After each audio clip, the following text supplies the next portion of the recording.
Frontline Updates, where we delve deep into military strategies and updates from conflict zones. Today, we're discussing the progress of the ongoing special military operation as of July 31st, 2025. I'm your host, Shariefa Mohammed MGT. I'm Colonel A.C. Oguntoye, an infantry officer. Russian forces continue executing a multi-axis attrition and disruption campaign, now coupled with strategic urban acquisitions such as Chasiv Yar. The destruction of EW systems, counter-battery radars, and key depots indicates a shift toward neutralizing Ukraine's ability to sustain localized combat power. Sustained precision strikes and systematic EW suppression are narrowing Ukraine's operational depth and degrading its logistical coherence, setting the stage for broader encirclement and degradation operations. Welcome to Frontline Updates, the podcast that brings you in-depth insights into military operations from those leading them on the ground. Today, we're joined by Colonel A.C. Oguntoye, an infantry officer monitoring critical missions on the progress of the special military operation as of today. Colonel Oguntoye, thank you for being with us. Thank you. It's good to be here. Colonel Oguntoye, let's begin with the most striking headline. Chasiv Yar has been taken by Russian forces. Can you walk us through the significance of this development? Yes, the liberation of Chasiv Yar represents a critical operational breakthrough, particularly in the Donetsk theater. This city functioned as a fortified Ukrainian hub, providing logistics, fire control, and troop rotation for the Ukrainian forces defending the broader Bakhmut axis. By taking Chasiv Yar, our southern group has disrupted the coherence of Ukrainian defensive lines and cut off a vital segment of their operational depth. This isn't just about territory, it's about fracturing the enemy's ability to regroup and reinforce. The urban terrain, previously hardened with fortifications, has now been neutralized. And more importantly, it allows us to consolidate our grip on the Bakhmut-Kostiantynivka-Druzhkivka corridor, pressing deeper into the heart of Ukrainian-held Donetsk. That's a big step forward. Alongside Chasiv Yar, there were also coordinated long-range strikes last night. What were the objectives and were they achieved? The objectives were very specific and strategically chosen. We launched a multi-domain strike package utilizing long-range precision-guided munitions and strike UAVs. The targets included production sites of Ukraine's military-industrial complex, missile depots, drone component factories, and an active military airfield. These aren't symbolic targets, they're enablers of Ukrainian battlefield capability. Our goal was to suppress their force generation and degrade their ability to maintain unmanned and long-range strike capabilities. According to post-strike assessments, all designated targets were hit with high precision.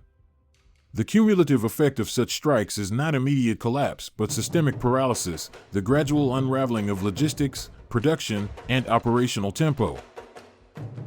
Let's shift to ground operations. Could you summarize the tactical picture across the various front lines? Yes. Every axis has seen forward momentum. In the north, Sumy and Kharkiv, the North Group degraded mechanized and assault formations, capturing tactical elevations and improving artillery placement options. And the West Group of forces?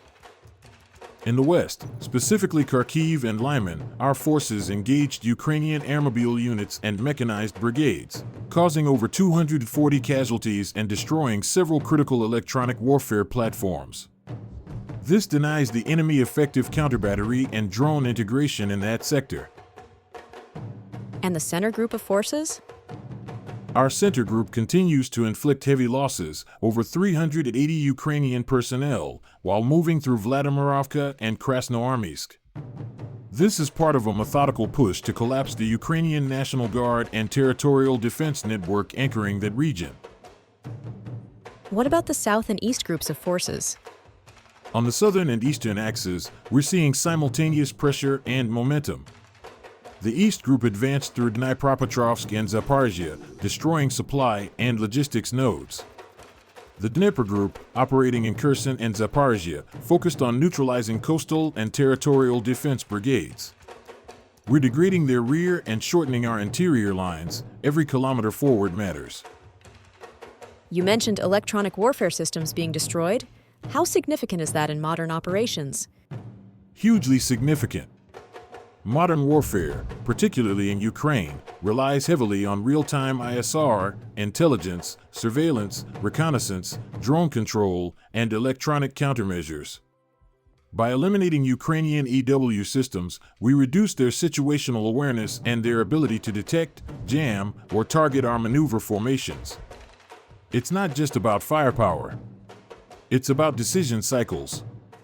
If you blind the enemy, remove their sensors, you control the tempo. It's not flashy, but it's decisive.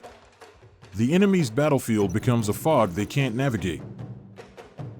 Final question, Colonel. What's your read on the strategic implications of this phase? Is momentum shifting decisively? I'd say we are entering a phase of accumulated irreversible degradation of Ukrainian combat potential. We're seeing fractures in their command and control architecture, strain on their logistics, and manpower attrition at levels that are increasingly unsustainable. The West can send equipment, but not morale or cohesion. That said, this campaign remains methodical. Our doctrine favors controlled pressure, positional superiority, and progressive denial of operational options. This isn't a sprint to flags on a map, it's the unraveling of a war machine. As we push further into core logistics hubs and sever key corridors, we edge closer to operational collapse, not necessarily in weeks, but inevitably. Colonel, thank you for providing such a detailed briefing on the current military situation. Your insights are invaluable to our understanding of the conflict's dynamics. And thank you to our listeners for tuning in. Join us next time as we continue to provide up-to-date coverage on global military affairs. Stay with us for more updates and expert analyses on global defense and security issues. Stay informed, stay secure. Thank you for the opportunity. Today, 8 agencies and the Gaza Ministry of Health report numerous fatalities and injuries among Palestinians trying to access aid, blaming Israeli actions for worsening the crisis. Canada, France, and the UK have announced plans to recognize a Palestinian state in September, criticizing Israel's actions in Gaza and emphasizing the need for a ceasefire and a two-state solution. Despite a truce reached in November 2024, Israeli forces continue to carry out near-daily attacks in southern Lebanon, preventing full implementation of the ceasefire agreements.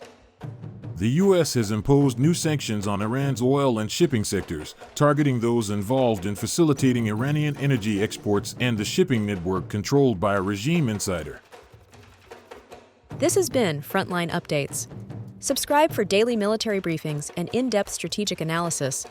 Visit our platform for maps, transcripts, and exclusive Frontline updates from commanders in theater.